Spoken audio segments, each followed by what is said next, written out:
النهاردة يا حبايبي هنعمل مع بعض ديك جميل جدا بخلطة جديدة. خلطة 2 في 1 جوه بيتنا وهيشرفك قدام ضيوفك وحاجة شياكة من الآخر. بس قبل أي حاجة نذكر الله ونصلي على رسولنا الكريم صلى الله عليه وسلم. جبت كل المكونات، هنعمله كده واحدة واحدة مع بعض. أنا نقعت الديك دوت ولا 4 ساعات في مية، خل، ملح، بهارات، ورق لورا، في حاجات كتيرة جدا جدا علشان خاطر لما نيجي نغسله يبقى حلو. اول حاجه هنعملها في الديك بتاعنا يا حبايب قلبي ان احنا لازم ننشفه. احنا هنشتغل عليه على الناشف. تمام، هننشفه من كل مكان، من جوه ومن بره ومن كله. ان شاء الله بالتتبيله بتاعت النهارده هيشرفك. عندك مناسبه، عندك حاجه، بسم الله ما شاء الله، تعملي الديك كده في بيتك، ما تبقيش محتاجه توديه في حته او اي حاجه خالص.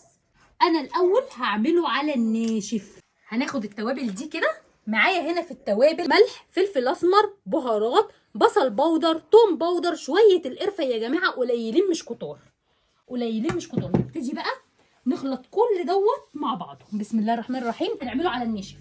انا ليه عملت كده؟ عشان اضمن ان التوابل دخلت في كل مكان فيه، كل حته في الديك يوصل لها يا جماعه. بصوا انا بدخل ايديا لجوه كده اهوت، بحيث ان ايه كل حته توصل لها التوابل ديت بتاعتها. هعمله على الناشف الاول. شايفين الطبله؟ نسيبها في حالها؟ لا، ما نسيبهاش في حالها. ده انت بتزورنا كل فين وفين، انت بتزورنا مره في السنه ممكن، فلازم ندلعك. زي ما قلت لكم يا حبايب قلبي، انا رحت جبت الخلاط بتاعي، لاني انا قلت لكم ايه، هنعمله تتبيلتين 2 في 1. انا كده دخلت فيه كل البهارات اللي انا عايزه ادخلها، علشان خاطر اللحمه من جوه كده واي قطعه فيه تتبل كويس قوي. طيب احنا هنا هنعمل ايه؟ جبت عصير برتقال وعصير ليمون. بسم الله الرحمن الرحيم.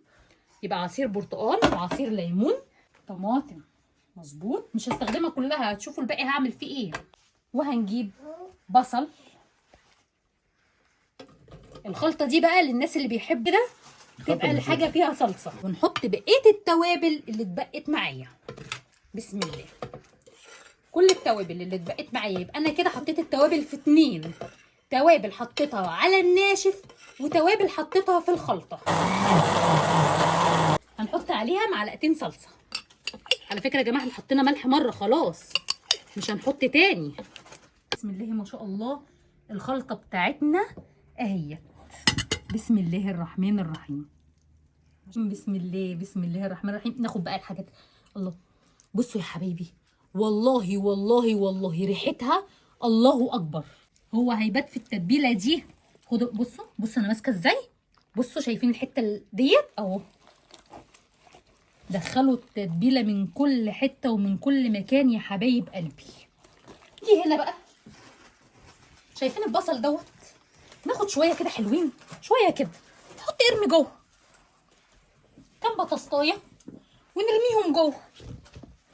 يلا شويه كرفس وارميهم جوه، يعني كل حاجه جواه. وهنا شويه الجزر دول. الله. بصوا بقى يا حبايب قلبي، في حاجه عايزه اعرفها لكم. الديك البلدي بتكون الطبله بتاعته هبطت. طب لو انا عايزه انفخها، انا مش عايزه انفخها عن نفسي، بس لو انا عايزه انفخها هجيب بطاطس مهروسه وهحطها هنا كده في الحته دي، او شويه بصل مثلا. ممكن ايه نحط شويه كده. ممكن مثلا نحط شويه على شويه ايه، جزر. احشوها اي حاجه الطبله، كله هيستوي في بعضه يا جماعه، ما تقلقوش، كله هيستوي، بحيث ان انتوا ايه تنفخوا المكان ده. دلوقتي طبعا ما شاء الله ما فيش صينيه هتقضيه، فانا هحطه في الصاجه بتاعه الفرن ذات نفسها.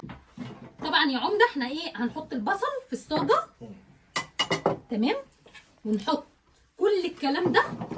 الكلام ده بقى عباره عن ايه؟ جزر، يعني هنا في جزر وتوم. في صوص التوم دي فظيعه. ماخد لي كده فصين ارميهم جوه الديك. شوفوا الكرفس. ايه رايكم في شكل الصينيه؟ اي خضار عندك عايزه تحطيه في الصينيه كده حطيه، علشان خاطر تنزلي عليه بالديك كده. اشيل معاك يا معلم. الله يخليك يا شوشو والله العظيم اشيل معاك. الله يكرمك. انا هبيته في التلاجة بالتتبيله الحلوه الخطيره ديت. ورجعت تاني جبت ورق الزبده الكبير على الدقيق. انا يا جماعه لسه ما حطيتش الزبده، خدوا بالكم. بعد الفاصل ده هنحط الزبده لاني انا هبيته، فانا مش هبيته بالزبده. بس ده بشيل من عليه الفويل وهنشيل ورق الزبده. كده استوى، كده اهو، كده استوى. اللهم صل على النبي. طالما هنا ما طلعش دم يبقى كده استوى خلاص. شايفين يا حبايبي؟ بسم الله ما شاء الله.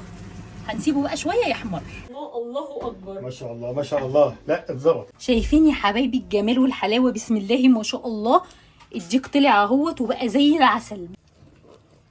اللهم صل على النبي. بصوا الشريحه، الله اكبر.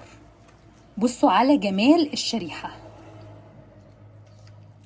قبل ما تطلعيها اصلا شكلها حلو قوي. ايه رايك؟ بصوا بصوا يا جماعه، بصوا جمال الشريحه. طبعا لسه ما فطرناش عشان ادوق واقول لكم، بس الطعم بصوا شكلها جميل قوي. بصوا مستوي ازاي، واخد بصوا حقه، مستوي ازاي، واخد حقه يا شوشو، واخد حقه. بصوا من جوه، بسم الله ما شاء الله. كده يا حبايب قلبي اللي مشرفنا النهارده، العزومه الكبيره اللي عندي ده ان شاء الله هيشرفني بطعم جميل وبطعم انيق وحلو. وجربوه وادعوا لي بنفس الطريقه.